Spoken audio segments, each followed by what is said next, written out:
tumitindi ang mga eksena sa A Secret in Prague. Ang karakter ni Enrique Hill na si Mikoy abay isa ng enemy of the state. Paano na ang pagmamahalan nila ni Chiara? Nasa frontline ng balitang yan, si MJ Marfori. Do you both know how stressed I am right now? Do you? Hindi lang nag-disappear ang asset natin. His disappearance has caused a snowball effect on our case laban sa mga Raviano. Ayun na nga, stress ng malala ang GAGO boss ni Sir Norberto, aka Joel Torres na nawawalang asset. Tapos, yung asset! Jaywalking case!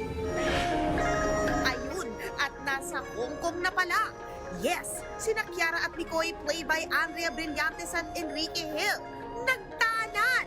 Or more like, nagtago nga ang dalawa. Ganyan na nga ang level ng pag-iibigan sina Chiara at Mikoy sa hit kapatid seryeng A Secret in Prague. Para nga manatiling ligtas, pinili nilang lumayo. Pero in fairness, kahit may pinagdadaanan, tuloy ang harutan. Pagmamahalan.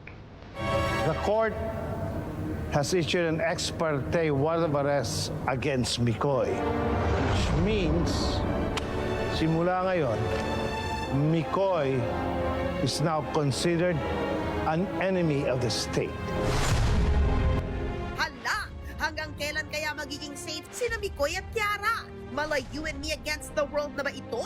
Abangan natin mamaya sa A Secret in Prague at 8:45 p.m. sa Todo Max Primetime ng TV5. Nagbabalita mula sa Frontline. MJ Marfori, News 5. Mga kapatid, Jervy Wrightson po. Eto na nga. Para sa latest showbiz news at iba pang kay-alaman, mag-follow at mag-subscribe na sa social media pages ng News 5.